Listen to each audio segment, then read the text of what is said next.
Hello everyone, welcome back to a new video. So this time I am planning to pour the dragon scale effect in this XL geode mold from MoldsandShapes, and yeah, I'm very curious how this is going to turn out. The dragon scale effect is still something quite new for me, and I hope I can succeed. So I have my colors. I had the black that was pigment drops from Etter-Art. Here I have the indigo blue from Petra Jungblut. Before I had the camouflage green from Etter-Art.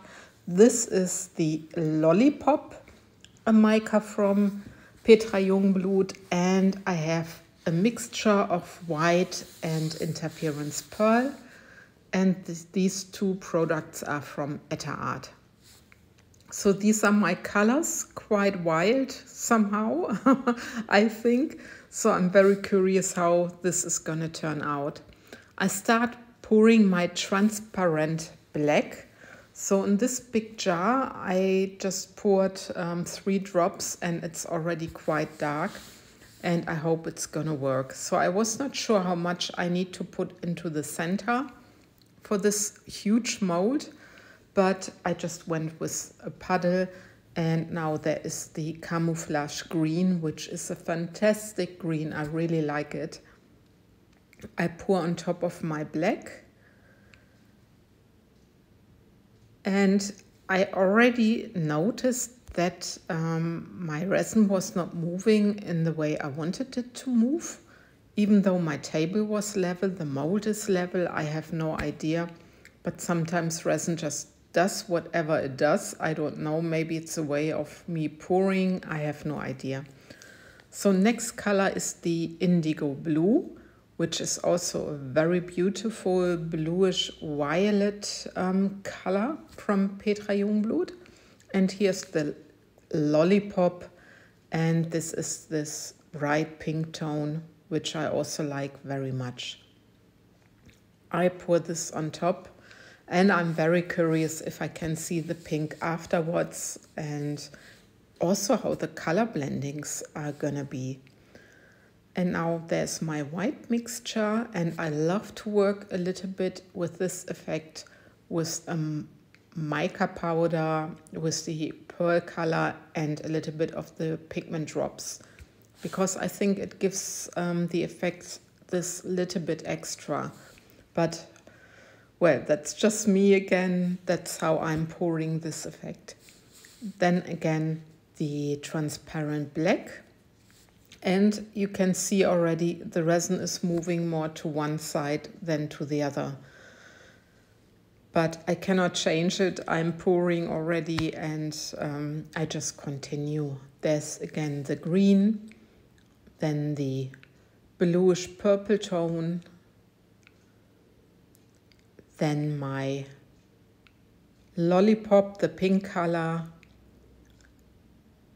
and again the white. I roughly estimated how much how much weight I need, how much resin I need to mix up. So it was eyeballing. I think I went with 750 grams, and I can tell you guys, the mold is not full, but I didn't want it to be thick. I wanted my bowl maybe just to be like 5 to 6 millimeter thick, because I also want to pour a top layer later on, because my mold is not 100% perfect anymore, because I used it already several times. And yeah, as you can see, I'm still altering my colors. I'm very curious about the color blending. Yeah, this is always where you get nervous and where you think, I hope it's gonna work. So yeah, fingers crossed. And while I'm pouring here, I want to tell you that next week, Saturday on the 17th of May, there's gonna be a little challenge, a little collaboration with Rebecca from Art of Chester Cat.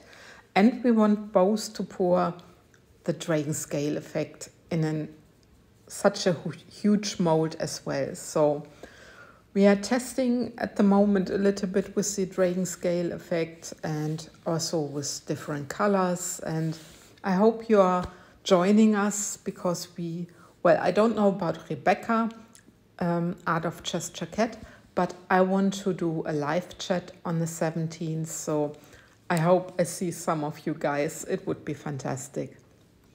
Anyway, you saw me now altering all my colors, which I had. I think I went with 5 rows of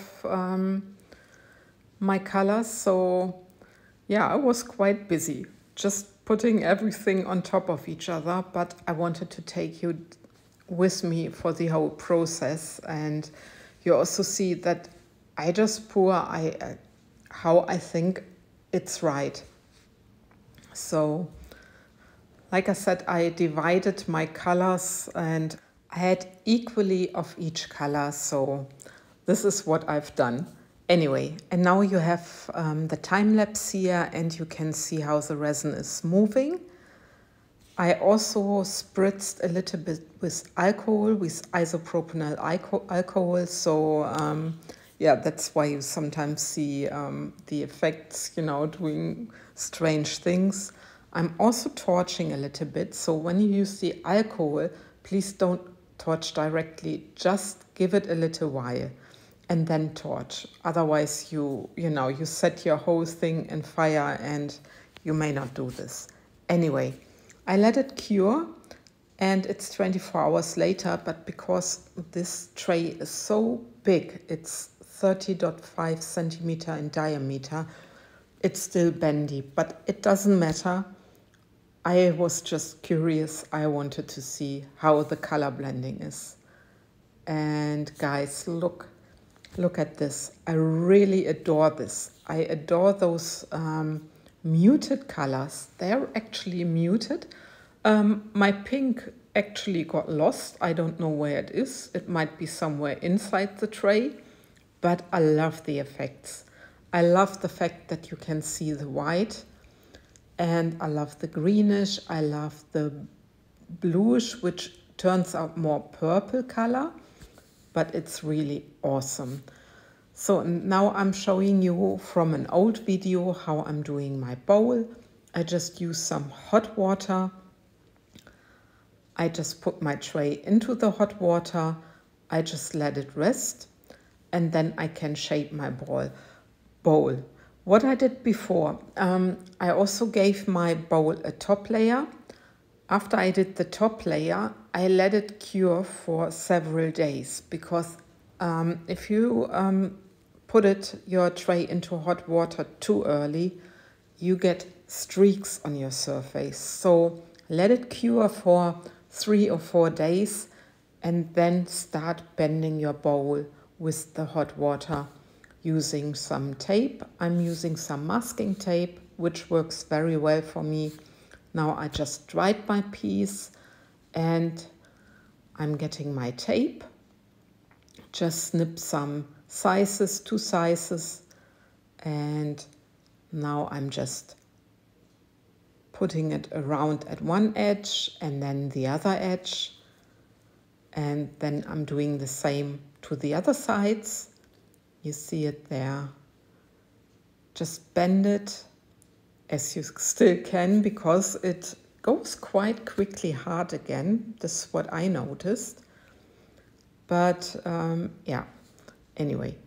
So now it's bent and then I can just adjust it a little bit the way I want to have my bowl shaped. So this is something, you know, where you just have to figure out how you want your bowl to be, how high you want to have the sides, etc., etc. So that's what I'm doing here. And yeah, once I'm happy, I just let it cure for 24 hours again. And this is my final result. I gave it also a little silver rim, and you can see I made a top coat and it gives the whole thing, the whole bowl, a lot more depth. And with this, I love and leave you, and I'm very happy about this bowl, by the way. I love and leave you. I thank you for watching and take care, guys. Bye bye.